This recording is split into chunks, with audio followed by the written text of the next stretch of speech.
1970, German culture and language was highly oppressed in all areas of the country, with many German Americans being accused of treason or spying for simply speaking German in public. Oh, I love you more than words can say.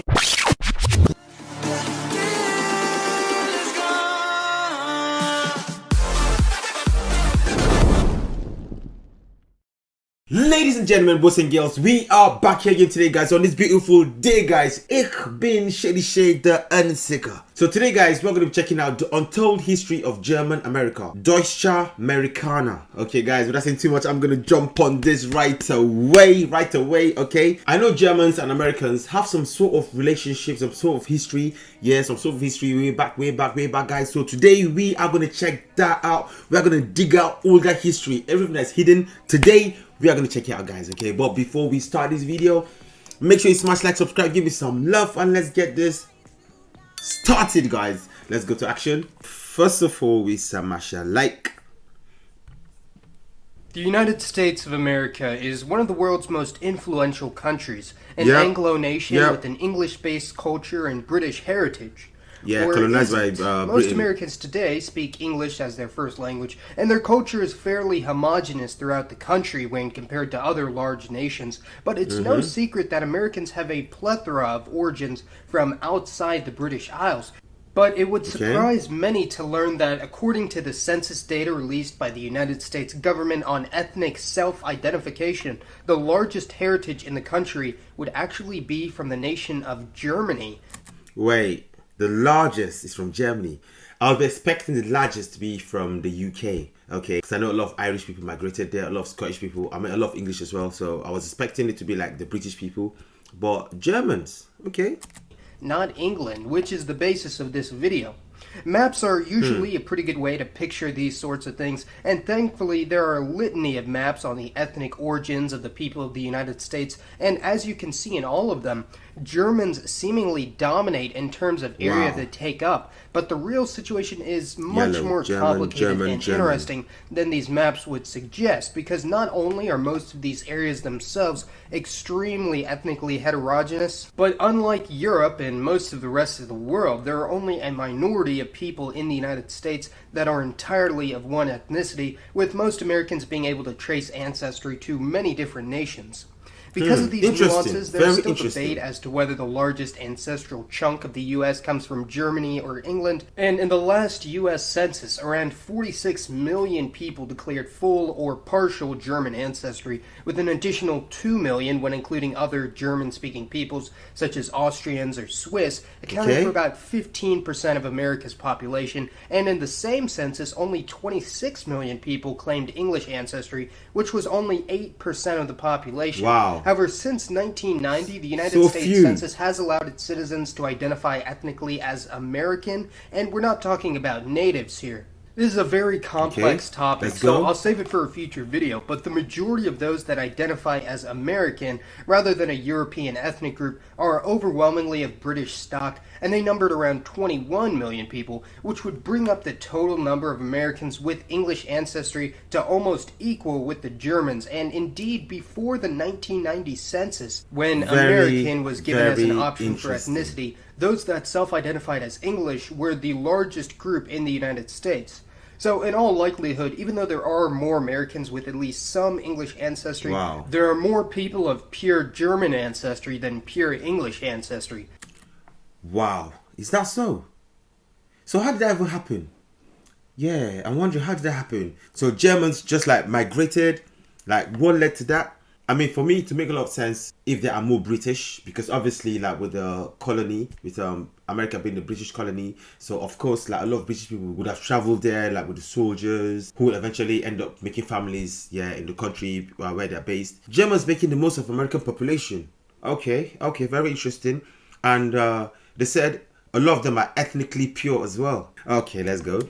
But how did this come to be the case? Even though the United States was founded by Englishmen, and they did dominate early on in the country, they did allow immigration from other regions of Europe, with there being a moderate wave of Germans entering the colonies in the late 1600s, mostly settling in the state of Pennsylvania, which had the first major German settlement in North America, that being Germantown in Philadelphia. One of the most famous cases of a large group of Germans settling in America were the Hessian soldiers, recruited from the Landgrafschaft of Hesse-Kassel in the Holy Roman Empire, and they fought for the British during the American Revolutionary War until their defeat by George Washington after his crossing of the Delaware River, and at least 3,000 of the captured Hessians ended up settling in Pennsylvania. By the year 1790, which was the first census year for the United States since independence, Germans made up around 7% of the population of the states and up to 1/3 of the state of Pennsylvania, and many villages and towns in western Pennsylvania retained their German heritage by teaching the German language to their youth and building Lutheran churches. Now, you also have the Pennsylvania Dutch, a subgroup of German Americans in eastern Pennsylvania, and their exonym is a bit of a misnomer, saying how they're not actually descended from the Dutch at all, but from German immigrants from Rhineland-Palatinate who formed their own identity north of Philadelphia, a region known as Pennsylvania Dutch Country or Deutschamerikaner.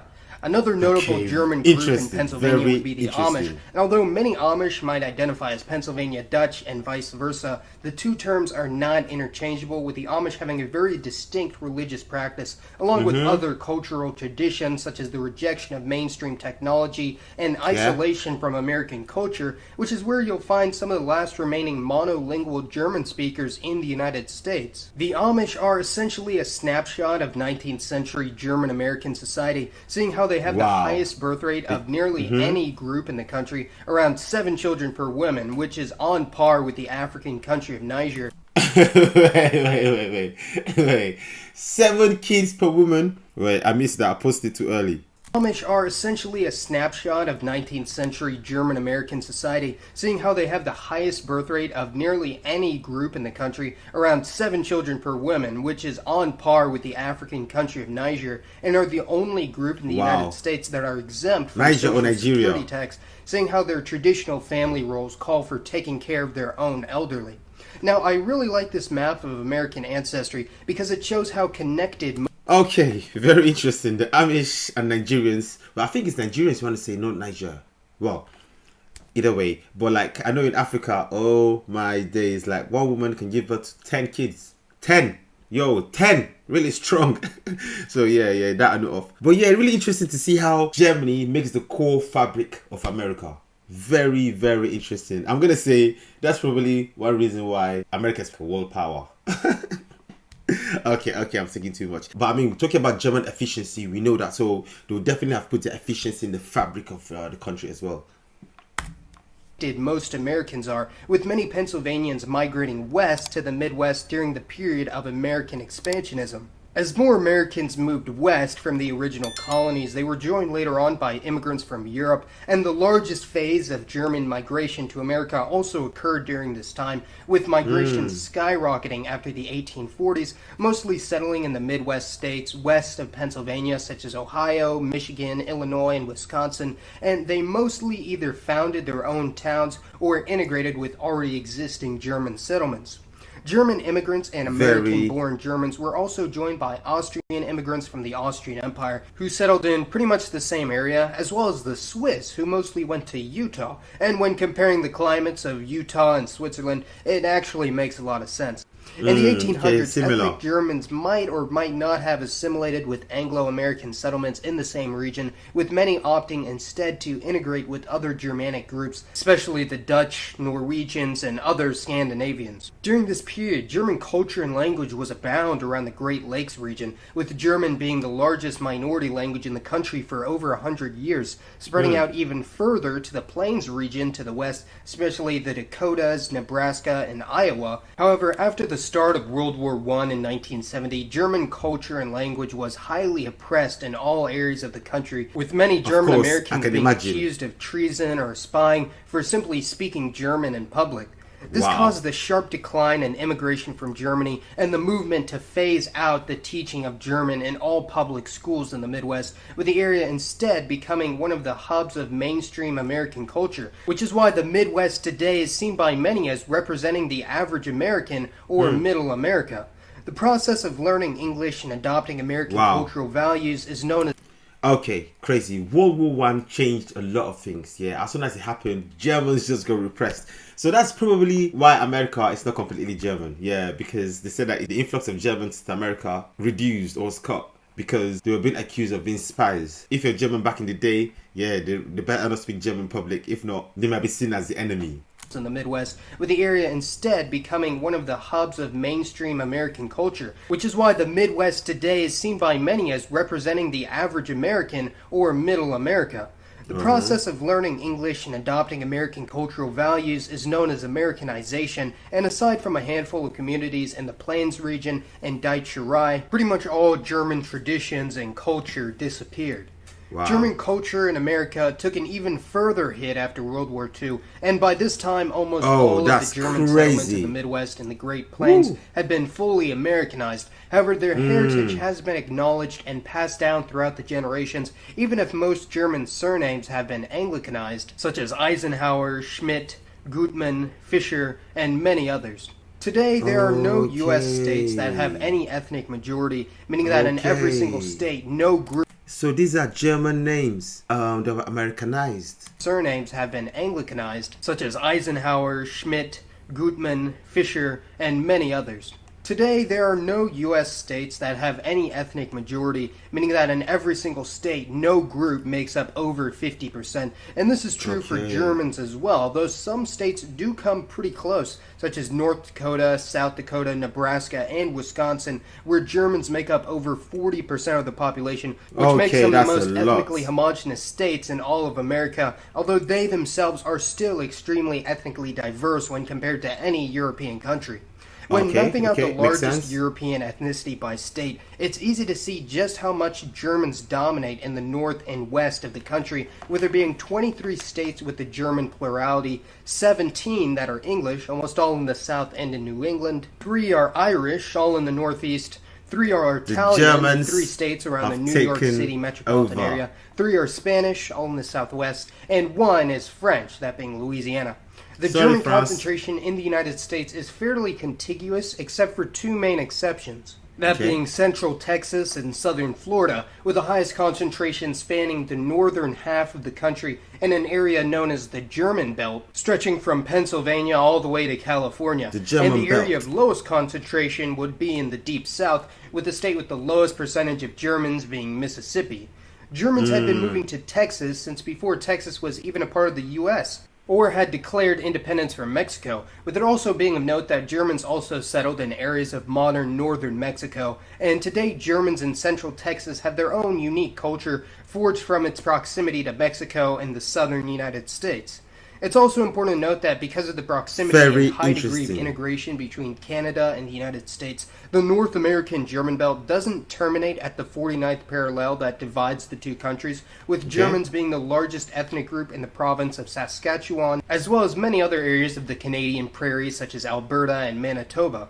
The German-Canadian community is much smaller than the American one and has a much less extensive history, with most Germans in the prairie regions coming from the Russian Empire directly before World War I, or from American immigrants of German descent from the Midwest and Plains region, seeing how the border was far more porous during the pioneer era. The German Belt today is an extremely diverse region of North America, having minorities of ethnic Scandinavians, English, many Slavic groups, along with countless Native American tribes. And although the region today is undoubtedly the whitest area in the country, it also has the largest proportion of Native Americans in the continental U.S. The German Belt actually spans an area of 1.5 million square miles, 11 times larger than the country of Germany itself, and the German Belt in America is larger than the country of Germany itself. 11 times larger than the country of Germany itself. 11 times.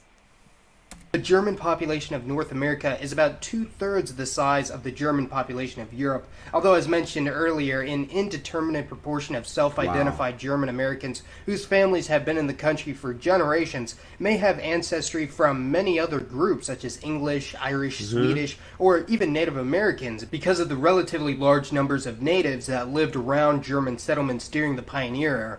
Here's an unofficial flag for German Americans that I designed myself since my father's father is of Pennsylvania Dutch descent. I replaced the red and white stripes with the modern colors of the German flag, along with adding the insignia for the German coat of arms with the 23 stars representing the 23 states where Germans are the largest European ethnic group. Although German culture and language is no longer very relevant in mainstream American society, the heritage and spirit of those original German pioneers still lives on in many Americans to this day. And whether their ancestors were farmers, miners, or even soldiers that initially came to this country to fight against us, their legacy and impact on American identity is one of the most extensive of any group in the world. Be sure to let me know your thoughts on German Americans and German American history. Und immer danke fürs Zuschauen.